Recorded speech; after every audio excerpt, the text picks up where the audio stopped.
तर मग कुठूनतरी गर्दीतनं नेत्यांनी माझ्याकडे बघा, आपण नेत्याकडे बघा, इथपासूनचा सुरू झालेला प्रवास आज माझ्या स्वागतासाठी ते कार्यकर्ते, त्यातला मी एक होतो.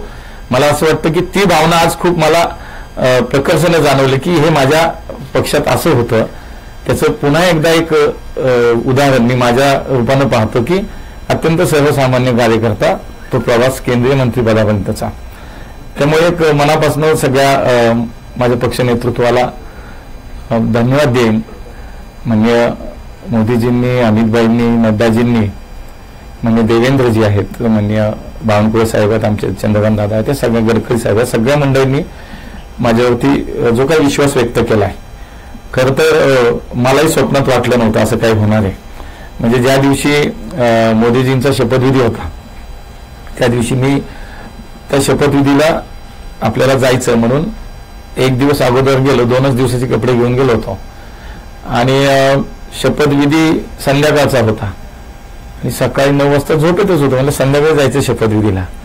9 वाजता नड्डा साहेबांच्या पीएचा फोन आला आणि तो आमचा त्याचं नाव बरंच आहे, तर त्याचा फोन आला, म्हटला की साहब को बात करनी आपसे.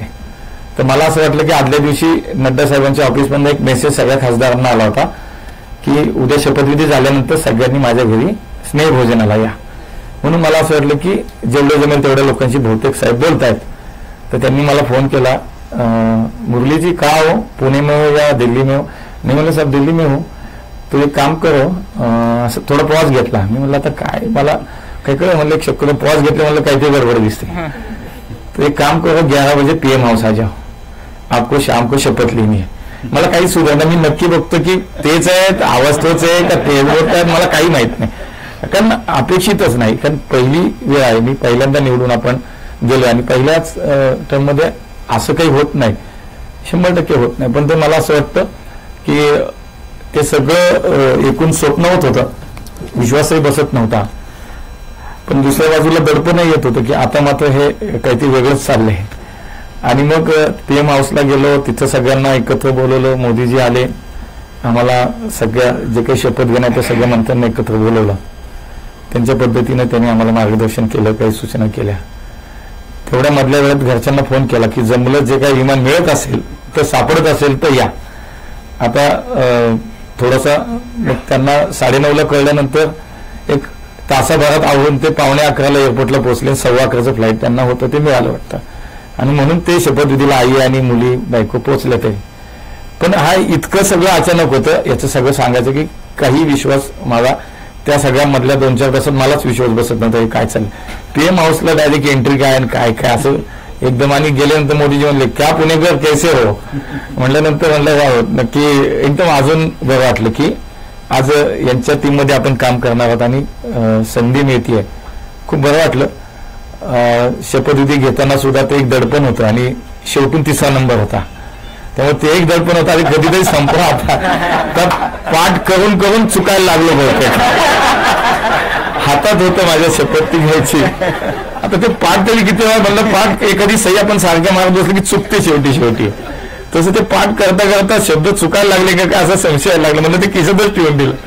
आणि तो एक वेगळा आयुष्यातला क्षण होता की या सगळ्या प्रवासामध्ये खूप माझ्या नेत्यांनी, माझ्या पक्षाने मला संधी दिली. आणि विशेष मी पुणेकरांना धन्यवाद देईन. पुणेकरांचा हा सन्मान यासाठी म्हणेन की विठ्ठलराव गाडगिळानंतर पुण्यातून लोकसभेचा खासदार निवडून गेलेला मंत्री हे 40 वर्षानंतर घडते. म्हणून मला असं वाटतं प्रत्येक पुणेकराचा सन्मान आहे, प्रत्येक पुणेकराला हा मान आहे की ते आता मंत्री झालाय. आणि म्हणून स्वाभाविकपणे पुणेकरांच्या आता अपेक्षाही वाढल्यात, कामही खूप करायचंय. 2 खाती जेव्हा मिळाली तेव्हा सिव्हिल एव्हिएशन आणि सहकार खातं. पण सहकार खातं म्हटल्यानंतर परत पोटात गोळा आला की आता बिग बॉस बरोबर काम करायचंय. म्हणजे खरं तर ज्यांना भेटण्यासाठी, आमच्यासारखे कार्यकर्ते आमच्या नेत्याला भेटण्यासाठी आम्ही खूप प्रयत्न करतो. कधीतरी भेट व्हावी, ओळख व्हावी, नावाने हाक मारावी आपल्याला कधीतरी, अशी धडपड असते कार्यकर्त्याची. स्वाभाविक 30 वर्षाचा आमचा हा सगळा प्रवास, त्यात स्वाभाविक असं वाटतं ना की काहीतरी व्हावं. तर आज त्यांच्यावर काम करायचंय. 2 बैठका झाल्या. त्यामुळे खरं तर हे सगळं करत असताना आता जबाबदारीची जाणीव, माझ्या पुणेकरांनी मला इतकी मोठी संधी दिली आहे, त्यामुळे आता खूप पुढच्या काळामध्ये 5 वर्ष हे जबाबदारीची जाणीव आहे. या पुणे शहराला जसं प्रचारापूर्वी म्हणत होतं की देशातील सर्वोत्तम शहर करायचं, सर्वोत्तम शहर करायचं म्हणजे काय करायचं तर सर्वार्थानं सर्वदृष्ट्या शहराचे अनेक विषय आहेत. पुढच्या 50 वर्षाचा पुण्याचा विचार करून आपल्याला काम करायचं आहे. दिलेली संधी जी आहे, दिलेली जी काही जबाबदारी त्याला न्याय द्यायचं काम केलं पाहिजे. मी 30 वर्षाच्या काळामध्ये संघटनेत खूप काम केलं.